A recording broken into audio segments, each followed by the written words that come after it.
When you walk into a ferocious headwind, you have this instinct to lean forward, right? You lean into it. You don't normally smile in those circumstances. You know, you scrunch up your eyes, you clench your jaw with this determination. You plod your way forward. You kind of have to fight for every step. But, people who are heading the opposite direction, they don't have to do that, right? I mean, when the wind's at your back, you can kind of bound along. In fact, you look a lot more happy. You look footloose, kind of fancy-free. But you can also kind of get out of control, right? You can be kind of reckless. And that could lead to a nasty fall. So think for a moment, which person would you rather follow if you were entering out into the storm? See, I think that's a good picture for us, because in the same way, I think there's this powerful wind, so to speak, that's blowing across the moral landscape of our world. And it presses people to ignore God's design for marriage and for sexuality. And let's just be honest, a lot of people in the world would much rather just go with the flow, right? Put their back to the wind and ride it along, just bound along kind of recklessly, even though that might lead to emotional hurt or maybe even physical injury. And yet all the way they're celebrating freedom, right? Well, that kind of lifestyle, that morally lax lifestyle, that's nothing new. We like to think that it's something that just happened yesterday here in our country. But it's been that way in every culture throughout history. You have to realize that.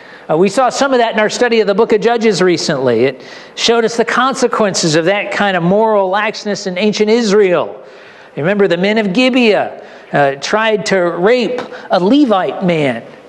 And he had just stopped to spend the night in their town, and they were going to do this. And so how did he respond? He had a concubine, basically a sex slave, and he pushed her out the door.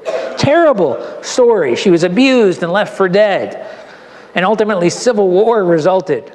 So all that to say, moral laxness or sexual immorality is nothing new. It's always been a part of life in a fallen world. But at the same time, in every culture, there are those who choose to resist that force. They may, and like I say, we may lean into it, right, scowlingly, and condemn immorality and immodesty, all in the name of Christ. And for some people, it's this fight against culture. And they want to call everyone into society to adopt standards of decency. But the problem with that is that you can go too far. You can lean too far forward. Right? That negativity about immorality and can begin to become, or at least perceived, as being negative about all sexual desire. Right? It can make romance and sexuality seem impure. Some settings, and maybe you feel this way, it's like the mention of sex can prompt feelings of embarrassment or shame or guilt. See, the irony is that sometimes when we try to defend the Bible, we can unwittingly undermine it. We can go too far. It's that pendulum effect. Because see, the Bible doesn't support that kind of prudish view of sexuality. Several passages in both the Old and New Testament present romance and sexual desire in a positive light. Think of passages like Genesis 2 or Proverbs chapter 5. And the best example of that positive viewpoint is here in the Song of Solomon. The Song of Solomon poetically describes a relationship between a young couple. And it follows their story up through their wedding and beyond into the struggles of married life.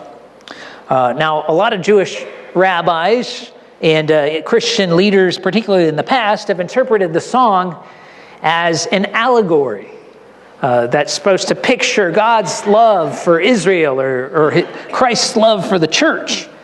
And there is something to that. I mean, marriage is often used as an illustration of God's love in passages like Ephesians 5, or even in the Old Testament, in books like Ezekiel.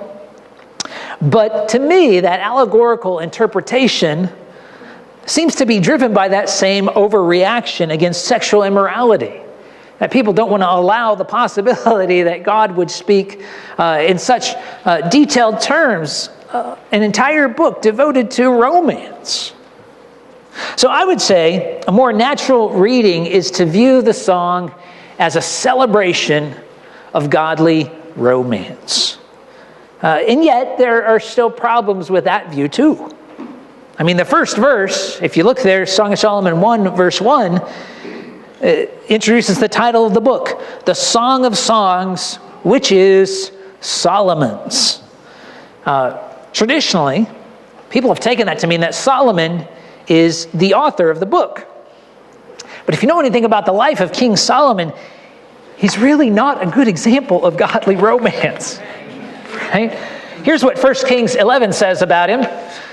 It says, "Now King Solomon loved many foreign women, along with the daughter of Pharaoh, Moabite, Ammonite, Edomite, Sidonian, and Hittite women." It says, "From the nations," catch this, "concerning which the Lord had said to the people of Israel, you shall not enter into marriage with them, neither shall they with you, for surely they will turn your heart after their gods." It says Solomon clung to these in love. In fact, verse 3 says he had 700 wives who were princesses and 300 concubines. And his wives turned away his heart. For when Solomon was old, his wives turned away his heart after other gods, and his heart was not wholly true to the Lord his God, as was the heart of David his father. So what do we do with that? How do we reconcile Solomon's ungodly polygamy with the devoted relationship that's portrayed here in the Song of Solomon? Well, Bible scholars have suggested several different answers to that question. Some say that Solomon wrote this book in his youth, but that later on he succumbed to temptation and moved away from God's design. Other people say that maybe someone else wrote the song to Solomon. That's a possible way to read that first verse. And they wrote it as sort of a parable to expose his ungodliness, his worldly relationships. Now, another way of looking at this is, of course, we see in the book of Ecclesiastes, if you've ever read Ecclesiastes, Solomon expresses regret over the choices that he's made throughout his life.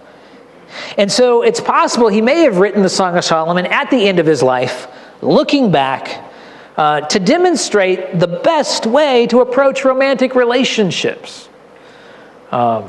Now, in the book of Proverbs, he did that for young men. He gave them a pattern of and gave them wisdom about what to avoid. Well, here, he seems to primarily focus on young women. The main character in the book is a young woman, and something like 65% of the content of the book are her thoughts, her words. So why do we, or all of us, need to study the Song of Solomon then? Well, we need a godly perspective on romance. We certainly don't get it from our world. Right? And so we need a perspective that helps us resist the world's permissiveness on one hand, but that also keeps us from that kind of prudish overreaction on the other. Song of Solomon can do that. If you're currently married, I think the song encourages you to fan the flame in your marriage to keep it burning bright. If you hope to enter into a romantic relationship sometime in the future, the song gives you an example to follow. Or maybe you're someone who's chosen to remain single. And if that's the case, the reality is still that you influence other people, whether it's friends, coworkers, children, grandchildren. You have an influence on other people who are pursuing romantic relationships, and you need the wisdom that God's Word provides. So my prayer is that God would shape our thoughts according to His Word.